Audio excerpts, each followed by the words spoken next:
They had told her to smile, to say yes, to be grateful. But Elise Carver stood barefoot on the cracked church floor, her hands clenched tightly behind her back, and uttered a single word that would turn the entire town against her. No. The preacher paused mid-sentence, his words hanging in the stale air. A murmur rippled through the crowded pews. The man standing beside her, Conrad Ellison, the wealthiest rancher within 3 counties, narrowed his eyes as if he'd just been spat upon. "You what?" he asked, his voice a dangerously calm whisper that barely masked the fury beneath. Elise held her ground. "I won't marry you." She didn't shout. She didn't cry. Yet everyone heard it like a gunshot echoing through the sacred space. Conrad's hand twitched near his belt, a place where he wore no gun, but carried the kind of pride that drew blood anyway. He shot a venomous look at her father. "You said she agreed." Her father, red-faced and sweating in the front row, didn't look up from his boots. "She was supposed to—" He muttered the words, lost in the rising tide of shock. The preacher cleared his throat, flustered. This ain't regular. Maybe she's just overwhelmed." Elise stepped back, a small but decisive movement. "I said no." The silence that followed wasn't holy. It was heavy, crushing, the kind that suffocates a girl before the punishment even begins. By sundown, her father, his shame twisted into rage, had her locked in the barn. By morning, the word had spread like a contagion. Elise Carver, the stubborn girl who dared to turn down the richest man in town, was to be auctioned off at the trading post. For her own good, they said, to make her useful. No law could force a marriage, but reputation in this town could bury her deeper than any grave. When they pulled her onto the platform 3 days later, her dress was torn, her lip bruised and swollen from the slap her father had delivered. The number 4 was written in stark white chalk on her sleeve. "Refused a rancher," the auctioneer shouted, his voice booming over the jeering crowd. "But still young and strong, could make a fine housekeeper or something else if you break her in." The crowd leered. A man called out $5. Another offered a pig and a bottle of whiskey with a coarse laugh. Elise stood silent, but her eyes burned like embers. She held the gaze of every man who stared at her, unblinking, a silent defiance. And then, just as the auctioneer raised his hand to close the pitiful bid, a voice cut through the crowd, resonant as thunder wrapped in calm. "She walks with me." A man stepped forward. He was tall, wrapped in furs and adorned with bone ornaments, his eyes as dark and deep as a storm cloud's. "Lakota," they whispered the word, carrying a mix of fear and disdain, uninvited, unwelcome, unafraid. "You got money," the auctioneer barked, regaining some of his bluster. The warrior didn't answer. He only raised his hand, not in threat, not in anger, just in a profound, unwavering silence. And somehow that silence said everything. No one knew his name, but the stillness he carried made every man take an involuntary step back. His hand remained raised, not in demand, but as a quiet declaration. Elise stared at him through swollen lashes, her breath caught halfway between a new terrifying dread and a spark of disbelief. "This ain't your place," one of the ranchers growled, his hand resting on his hip. "She's not one of yours." The Lakota brave said nothing. He didn't lower his hand. He didn't raise his voice. He only stepped closer, his gaze locked on the auctioneer, then down to the chalk mark on Elise's sleeve. He reached into the folds of his coat and pulled out a stone pendant, etched with ancient symbols and bound in sinew. He placed it on the edge of the wooden platform. "That's not currency," the auctioneer snapped. "I don't take beads and rocks." Still no reply. But an elder woman behind the trader, the one who ran the sewing booth, whispered urgently, "That's a mourning token, a sacred offering. You don't ignore that." Elise couldn't move. Every eye in the post was now bouncing between the Lakota's hand, her bruised lip, and the silent challenge hanging in the air, like lightning waiting to strike. The trader crossed his arms. "This isn't how it's done. She's been offered on fair ground." The brave looked at Elise, then just once. Not as property, not as a prize, but as a witness. And in that gaze, something shifted. For the first time since the church, someone wasn't demanding something from her. He was offering something to her. Choice. Elise swallowed hard. "I'll go with him," she said, her voice raspy but clear. Her father cursed from behind the fence. "You're bringing shame to your mother's name, girl." Elise didn't turn. She stepped off the platform and stood beside the Lakota brave, uncertain but resolute. Someone threw a rock. It missed. Another voice shouted, "Don't bring her back when she breaks." But no one moved to stop them. Not when the brave put a hand gently protectively at the center of her back and led her down the trail. They walked out of that post without looking back. Elise didn't ask him where they were going. He didn't ask her why she said no at the altar. There was only the sound of snow melting into earth and two pairs of boots heading into a forest that didn't care about gossip names or what anyone had once written in chalk. And for the first time, Elise didn't feel owned. She felt chosen. Quietly, boldly, silently, the trail narrowed as they moved deeper into the hills, the trees crowding like old protectors, the air cooling with every step. Elise had walked miles before in her life, but never like this. Never behind a man who didn't demand to know where she was going or why she was following. The Lakota brave moved with a rhythm that didn't ask questions. He didn't look back to see if she could keep up, but he always slowed when her breath caught.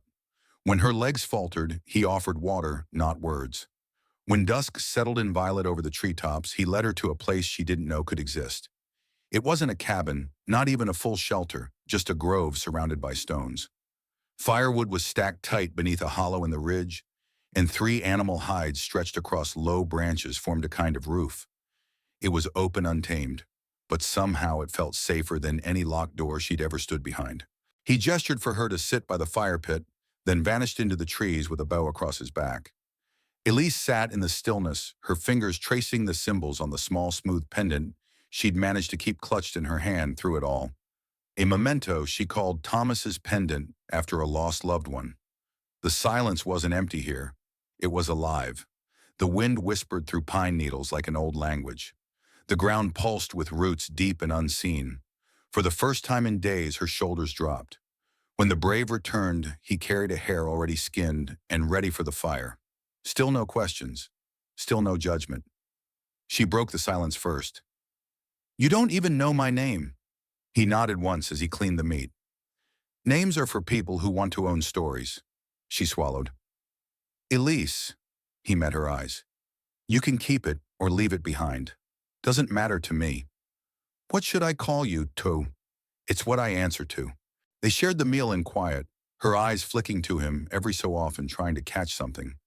Anger, expectation, a trap beneath his calm. But there was only stillness.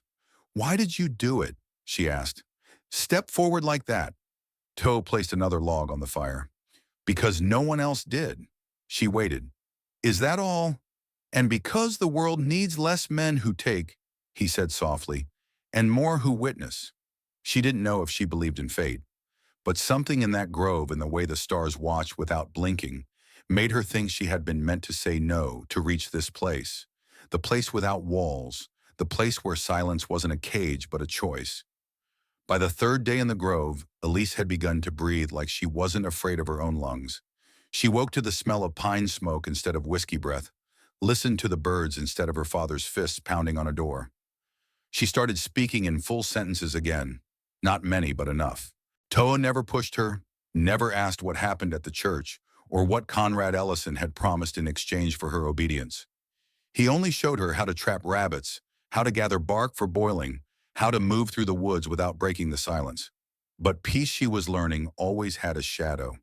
That afternoon while she was down by the creek rinsing their bowls, she saw them. Two riders far off the ridge, their shapes slow but steady, too sure of themselves to be hunting. She froze.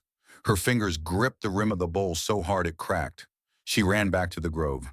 "Someone's coming," she said, breath sharp. Toe was already standing. He looked toward the ridge, then toward the sky. "They're early," he murmured. "You knew?" she asked. "The rich don't forget being told no," he said. "And your father, he owes men like Ellison more than land. He owes them control." He handed her a pouch. "Take Thomas and move north through the rocks. There's a birch tree split in the middle. Wait there. Don't come back unless I do." She now carried with her a small, quiet boy named Thomas, a child caught in the crossfire of her old life, whom she had sworn to protect. Elise shook her head. "I'm not leaving you." "This isn't bravery," he said. "It's strategy. If they take you back, they erase what you've become here." "And what have I become?" Someone who finally knows the sound of her own breath. She looked down at the boy Thomas, whom she had once believed she would be forced to raise under a man's boot. Then she looked at Toe, his hand resting on the knife at his hip, not in threat but readiness. "Promise me you won't kill them," she whispered. "Unless you have to." Toe nodded. "I don't believe in blood before voice." She took off into the woods, her heart pounding, not with fear, but with the need to protect something real, something earned. As she hid beneath the twisted birch, clutching Thomas against her chest, she listened. Hoofbeats, voices, then silence, and then a sound she didn't expect. A scream. Not hers, not Toe's. One of theirs. She didn't move. Not yet. Not until the wind returned to stillness. Because some men ride in to take back what they think belongs to them. But not every woman agrees to be claimed twice. She stayed hidden beneath the twisted birch for what felt like hours, her back pressed against cold bark, Thomas sleeping fitfully in her arms. The sound had stopped. No hooves, no shouts, no Toe, just wind again and silence. But not the kind that comforted, the kind that waits before thunder. When she finally crept back toward the grove, careful not to step on branches or leave footprints in the soft moss, she didn't see blood, just an empty saddle. One of the rider's horses, untied, grazed near the ridge. A second one limped nearby, its reins dangling in the dirt. Then she saw him. Toa was kneeling by the fire, his knife beside him, hands still. His face had no blood, no bruise, no anger, only weariness. At his feet lay a sack. Inside it, coins, a ledger, and a signed document, her name scrolled across it, in a hand she didn't recognize. "What is this?" she asked. "Your price," he said softly. "The one they paid your father to hand you over." She looked down at the page. Elise Carver, property transferred. Service agreed. "They really meant to trade me," she whispered. "They already had," Toe pointed to the margin. "There's a second name listed in pencil. Conrad Ellison. He wanted to marry me," she said. "When I said no, he wanted to buy me instead." "Men like that don't want wives," Toe murmured. "They want proof they're gods." Elise sat beside him, placing the boy Thomas in her lap. "What happened?" "I asked them to leave," he said. "Told them they had the wrong girl, that the woman who was traded is gone. And they believed you." "No." "Anna, then why are you here and they're not?" Toe didn't answer. He placed the paper into the fire. "Because silence," he said, "doesn't mean surrender. Sometimes it means warning." They watched the flames eat the words. Her name, the ink, the signature, all gone. "What will I be now?" she asked. "Whoever you say." Elise looked at him, this man who raised his hand not to own her, but to stop others from doing so. She thought of the birch tree, the way it split and yet still reached upward. "I want to be something unlisted," she said. "Something no one can write down again." Toe nodded. "Then we'll plant your name ourselves and let no man harvest it." That night, beneath stars that didn't ask her for anything, Elise spoke a name aloud, one no paper had ever held. And Toe whispered it back, not to claim it, but to witness it. Winter fell harder after that night. Snow came in sheets covering the trails, until even Elise forgot which way led back to the trading post. But she didn't care. She had no use for roads that returned her to cages. She and Toe built their days from what was left, dried meat ash roots that cured fever stories told without speaking. Thomas began to crawl, dragging tiny fingers through pine needles, leaving trails only Elise could follow. She laughed more now, though only in pieces, like learning a forgotten language. Toe watched, always nearby, never pressing, but something had shifted in his eyes. Not pity, not desire, just presence, like the earth that never demanded thanks for holding her up. One night as they sat by the fire, she asked him, "What was your sister's name?" He stirred the pot slowly, letting the steam rise. "Sita. She chose it after she escaped." Elise's breath caught. "From where?" "The same kind of place you left. Hers was worse. More doors, no windows." He paused. "She lived for a while." He didn't say more. He didn't have to. "Is that why you stepped forward for me?" Elise whispered. "Because I look like her." "No," he said gently. "You look like yourself. That's why." She stared into the flames. "And what do you see now?" He set the ladle down. "Someone who never needed saving, just space to breathe." Elise looked up at him, the firelight softening the scars near his temple. the lines at his mouth that came from surviving, not smiling. "Then say it," she whispered. He blinked. "Say what?" "My name. Not the one on the auction list. The one I gave you." He leaned forward slowly as if speaking it aloud would turn it to ash. "Anya." The name filled the grove like smoke. Soft, unclaimed. Hers. "Say it again," she said. He did, and something inside her stitched shut. Not a wound, not a scar, but a silence she'd carried for too long. "Thank you," she said. "For what?" "For saying it like it wasn't borrowed." Toe nodded once. It never was. That night she wrote it herself in the ledger he kept hidden under Hyde's Anya Carver. Not property, not bride, not servant, just a name. Chosen, spoken, heard. In the stillness that followed, no wind dared blow. And for the first time in her life, Anya slept through the night without dreaming of doors she couldn't open. The knock came not with fists but with the back of a knife tapping wood. 3 times slow, intentional. Anya froze mid-step, a handful of cedar bark in her grip. Toe was already near the door, his hand hovering not over a weapon, but over the small pouch where he kept the feather, the one his sister had left behind, before she vanished for good. When the door creaked open, the snow outside glowed with firelight, and standing in the middle of it all was Conrad Ellison. Clean coat, wide-brimmed hat, no smile, just the smug weight of ownership pressing against his face like frost. "You look warm," he said, eyes flicking to Anya, then to Thomas crawling nearby. "Didn't think you'd survive winter this far out." Anya didn't respond. She stepped closer to Toe without meaning to. "I heard you were dead," she said quietly. "No such luck," Conrad muttered. "Turns out I've got too many debts to settle before the Lord takes me, starting with you." Toe remained still. "She doesn't belong to you." Conrad let out a short, joyless laugh. "She refused me in front of God, and half the town ran off with a savage and made me the biggest fool south of Cheyenne. You're damn right she belongs to me." "I'm not your name," Anya said. "And I'm not your shame either." Conrad's face darkened. "Your father signed papers." "My father's dead," she snapped, "and I buried those papers in the fire. I'm not up for trade anymore." Conrad took a step forward, hand twitching near his coat. Toe didn't move. "You know what happens if you threaten me on land that listens?" Conrad's mouth twisted. "You think a whisper and feathers will stop me from taking what's mine?" "No," Toa said calmly, "but she will." Anya stepped in front of him then. No blade, no shield, just breath and will. "You can shout to every town that I owe you, but they won't listen, because I already chose what I am, and I'm not your unfinished business." Conrad blinked. He hadn't expected her voice to be so clear, so sure. The storm behind his eyes dulled.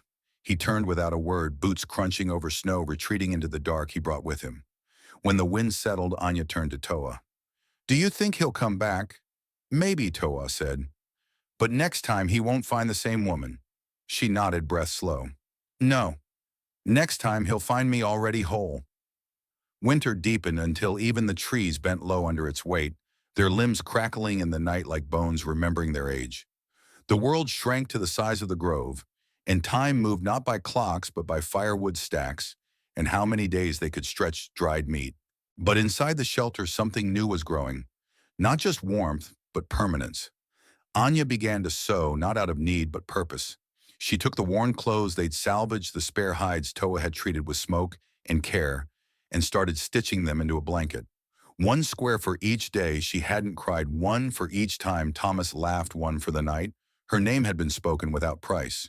She worked in silence the way Toe moved when he hunted. Thread passed through her fingers, like memory tight, necessary, slow. Toe watched without comment, only glancing up from time to time, as if to make sure she still needed no help. He was carving a new bow, each stroke careful, patient. "It's not just a blanket," she said quietly one evening. "I know," he replied. "It's proof." "Of what?" "That your hands can still make something after being forced to survive." She blinked hard, swallowed the knot rising in her throat. "Every man I've ever known told me what my hands were for. Cleaning, carrying, pleasing. This is the first thing I've made for myself." Toe nodded, eyes on the fire. "And when you finish it, She folded another strip of cloth. I'll wrap Thomas in it, so he remembers not just who saved us, but what we came from. That night she stayed up after he slept, fingers moving through thread while the wind hissed at the door. She stitched in a piece of her old wedding dress, torn, stained, but still soft. Not as a reminder of pain, but of how far she'd walked from it. When the blanket was finished, she wrapped it around Thomas as he slept. Then she placed it gently on the ledger they'd started together, the one that still had empty pages. You could trade that for food in town, Toe said when he saw it the next morning. I won't, she replied, because the next woman you bring here, if there is one, should see what survival looks like stitched together. He stared at her for a long moment, then said softly, You don't need this shelter anymore. Maybe not, she said, but someone else will. And in that moment, Anya knew she hadn't just escaped. She'd arrived. She woke before sunrise to find his bow missing. His footprints were still fresh outside the shelter, heading toward the high ridge trail, where the frost bit harder and the air thinned with every step. At first, Anya thought he'd gone to hunt, but his knife was gone, and so was the hawk feather he always wore in his braid. Her chest tightened, not with fear, but with knowing. She bundled Thomas in the stitched blanket and followed the trail barefoot at first, then in worn boots that still carried the dust of towns that tried to erase her. When she reached the ridge, she found him sitting by a small fire, one he hadn't started to stay warm. It was ceremonial, its stones carefully circled its flames, slow and even. You're leaving, she said. It wasn't a question. Toa didn't turn to look at her. He was watching the horizon where snow-covered trees bowed beneath the sky. You're ready, he said. I don't feel ready. That's how you know you are. She sat beside him, Thomas sleeping against her chest, his tiny hands gripping the edge of the blanket she'd made. Where will you go? Where I'm needed, he said. Others wait, others run. You can stay, she said quietly. You don't have to carry them all. But I do, he said, because I once ran too, and someone waited for me. She reached into her coat and pulled out the stone pendant he had given the traitor the day they met, the mourning token. Take this, she said, to remember us. I never forgot you, he said, even before I met you. She didn't cry. She didn't beg, because what he gave her had already been more than any man had ever offered, dignity without demand. She placed the pendant in his hand. Then leave the fire burning, she said, so the next one knows where to find warmth. He stood, shoulders square, eyes soft. They'll follow your story, he said. Not mine. She nodded. Then I'll make sure it's worth the walk. Toe turned once before he disappeared into the trees. Just once. And in that look was everything: unspoken respect, gratitude, and something too deep to name. When she returned to the shelter, she didn't touch the fire. She added wood to it, kept it alive. Because some men walk beside you for a chapter, others leave you with a flame that never dies. And Anya knew now she had never been rescued. She had been seen and then trusted to rise. Years later, the ledger still sat beneath the floorboard of the shelter, wrapped in a stitched cloth, faded from use but never forgotten. Travelers had come and gone, women bruised in body and spirit, boys too quiet for their age, widows carrying more grief than belongings. Anya gave them space, food, warmth, but most of all, silence, the kind that asked nothing in return. Thomas grew tall in the shadow of pines, his hands skilled with traps, his voice gentle. He once asked her, "Why do you never write your full name in the ledger?" She smiled. "Because no one else should get to finish my sentence." And that was how she lived, unclaimed, unbranded, unfinished by anyone but herself. The town had long since forgotten her scandal. Conrad Ellison died bitter and alone, his land sold off in parcels. The church where she said no was torn down after a fire, but the ridge above the shelter still stood. The fire pit still burned, and on cold nights when snow blanketed the trail and wind howled through the trees, Thomas would sit with her and ask for the story. Not the one about her running, the one about the day someone raised their hand not to claim her, but to say no more. She told it like a lesson, not a wound, of how they wrote her number in chalk, of how they laughed when she wouldn't look down, of the silence that followed the words, "She walks with me." And always she ended it the same way. "I wasn't bought," she said. "I was noticed, and that's the day I began." One spring, a girl barely 17 arrived on foot, blood on her dress and rope burns on her wrists. She didn't speak for 3 days. Anya gave her no questions, only soup bomb, and a blanket stitched with worn pieces of dresses that had once meant defeat. On the fourth day, the girl whispered, "Am I safe now?" Anya placed the ledger in her lap. "Write what they never let you say." That night, Anya stepped outside into the cool wind and looked up at the stars. She hadn't seen Toei in over a decade, but she still spoke his name when it rained, still laid wood for the fire each night without fail. Because some men don't stay, but they leave a flame that outlives their shadow. And some women once auctioned become the kind of story no crowd can silence. Anya had never belonged to a man, but now she belonged to the wind, to the trees, to the enduring flame, and to every soul who found their way to her door, seeking not a savior, but a witness to their own quiet beginning.